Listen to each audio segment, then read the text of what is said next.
Only star, family star എന്നുള്ളൊരു തിരുത്തുണ്ട്. ജനപ്രിയ നായകനല്ല അദ്ദേഹം. എല്ലാം ഞാൻ തന്നെ.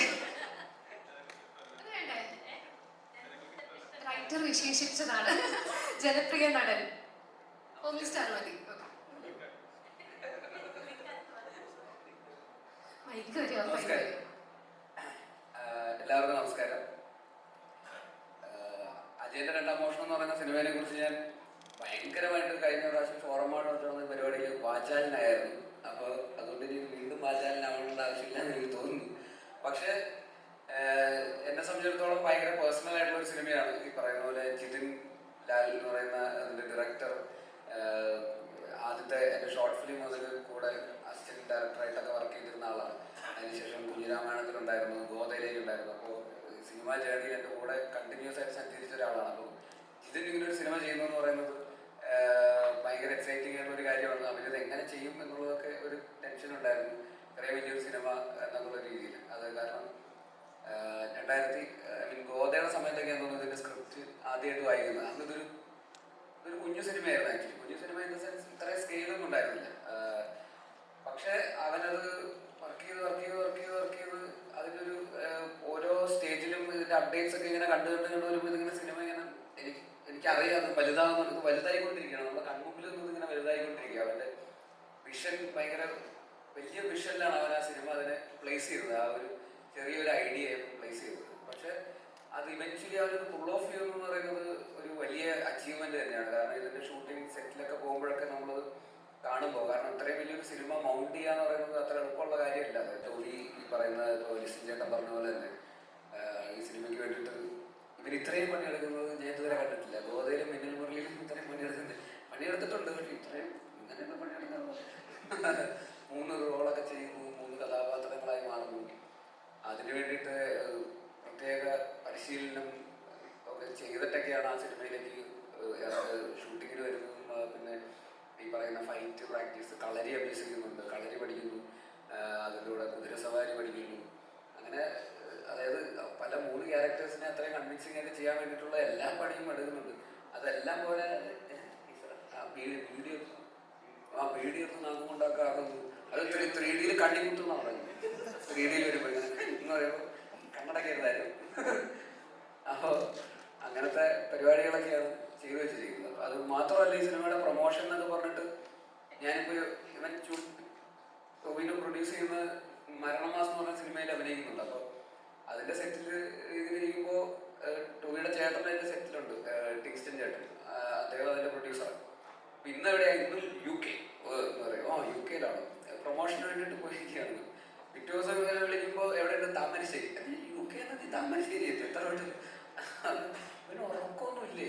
അത് ഒരു 10-25 ദിവസമായിട്ട് ഇങ്ങനെയാണ് ഓടിക്കൊണ്ടിരിക്കുന്നത്. ഇങ്ങനെ പ്രൊമോട്ട് ചെയ്തുകൊണ്ടിരിക്കുക. അത് ഈ പറയുന്ന പോലെ ഡബിൾ എക്സ്പ്രഷോ ഷോട്ടും അടിച്ച് ഉറക്കമില്ലാതെ ഓടി നടന്നുകൊണ്ടിരിക്കുക. അപ്പോൾ ഇവർക്ക് ചേട്ടനും മാനേജറിനും വേണ്ടി ഓടി ഒപ്പം എത്താൻ പറ്റാത്തതുകൊണ്ട് അവർ ഷിഫ്റ്റ് എടുത്തിട്ടാണ് എൻ്റെ കൂടെ നടക്കുന്നത്. അതായത് ഒരു 5 ദിവസം എൻ്റെ കൂടെ പോകും, പിന്നെ അവർ മടുക്കുമ്പോൾ മറ്റേ ആളെ വിടും. അവർ ഷിഫ്റ്റ് എടുത്തുകൊണ്ട് പക്ഷേ ഇവൻ മാത്രം ഒറ്റയ്ക്ക് ഇങ്ങനെ കരിങ്കല്ല് പോലെ നിൽക്കുന്നുണ്ട്. കൂടാതെ സുരഭിയും.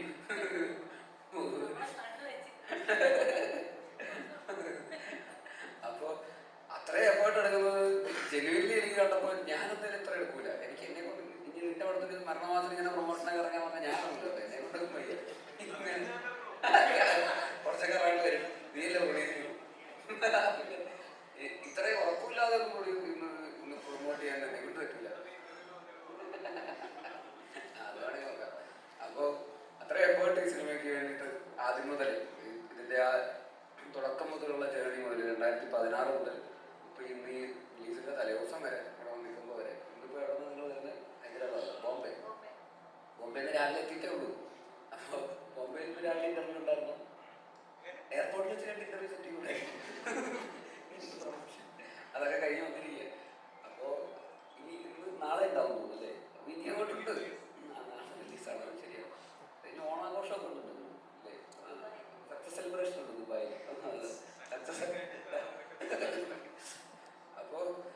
അപ്പോൾ ആ രീതിയിൽ ഇവർ ഇതിനു വേണ്ടിയിട്ട് മരിച്ചു നിന്നിട്ടുണ്ട്. ഈവൻ ലിസ്റ്റിൻ ചേട്ടനാണെങ്കിലും പ്രൊഡ്യൂസർ എന്നുള്ള രീതിയിൽ ഇത്രയും റിസ്ക് എടുത്ത് ഇതിനു വേണ്ടിയിട്ട് ഇറങ്ങിത്തിരിക്കുക, ഇതിനെ വിശ്വസിക്കുക, ടോവിനോയെ വിശ്വസിക്കുക, ഇത് ഇത്രയും സ്ക്രീൻസിൽ റിലീസ് ചെയ്യുക, 3D എന്നൊക്കെ പറയുന്നതൊക്കെ ചെയ്യാന്ന് പറയുന്നതൊക്കെ അദ്ദേഹത്തിനും അതിൻ്റെതായിട്ടുള്ള വിഷൻ കറക്റ്റായിട്ട് എല്ലാവരും അലൈൻഡ് ആവുന്നതുകൊണ്ടാണല്ലോ. പിന്നെ അതുപോലെ തന്നെ ആക്ടേഴ്സ് സുജിതായിട്ട് ഇതിൻ്റെ റൈറ്റർ അദ്ദേഹവും ഇതിനോടൊപ്പം തന്നെ സഞ്ചരിച്ച അന്ന് 2017 സുജിതായിട്ട് ഞാൻ അവിടെ ഗോതയുടെ റീപ്രൊഡക്ഷൻ ക്ലാസ്സിൽ വെച്ച് കണ്ട് ഓർമ്മയുണ്ട്.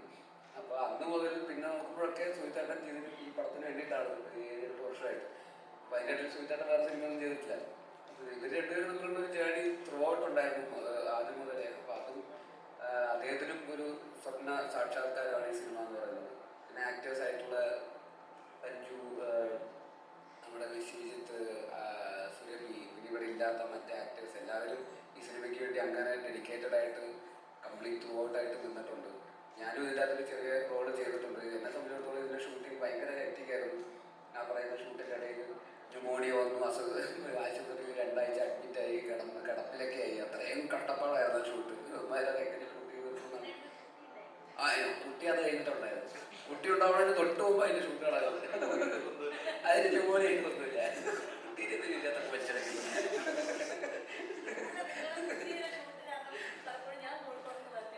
കുട്ടിയുടെ ഷൂട്ടാണ്.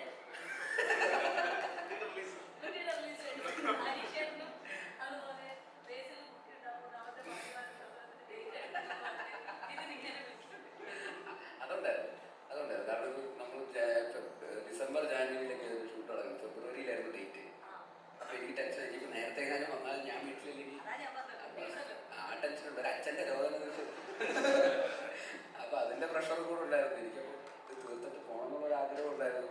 എൻ്റെ ഈ പറയുന്ന പോലെ രാത്രി പകലില്ലാത്ത ഷൂട്ടും ഒരു പ്രത്യേക ലൊക്കേഷൻ ആയിരുന്നു.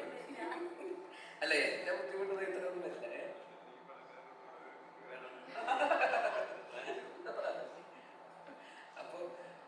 അപ്പോൾ അങ്ങനെ ഒരു ഭയങ്കര സക്സസ്ഫുൾ ജേണിയാണ് സോ ഫാർ ഈ സിനിമ. കഷ്ടപ്പാടുകളിൽ കൂടെയൊക്കെ ആണെങ്കിലും അത്രയും ബുദ്ധിമുട്ട് കൂടുന്നവരും സിനിമയുടെ ഉയരം കൂടുന്നവരും രുചി കൂടുന്നു അറിയില്ലേ. അതുപോലെ കഷ്ടപ്പാട് കൂടുന്നവരും സിനിമയുടെ വിജയം മധുരകരമായിരിക്കും എന്നുള്ളതാണ് സിനിമയുടെ ചരിത്രം തെളിയിച്ചിട്ടുള്ളത്. അതുപോലെ തന്നെ ആവട്ടെ, അതുപോലെ തന്നെ ആവും എന്ന് തന്നെയാണ് ഞാൻ വിശ്വസിക്കുന്നത്. ഇത്രയും പേരുടെ എല്ലാവരുടെയും എഫേർട്ട് നാളെ പേ ഓഫ് ചെയ്യും.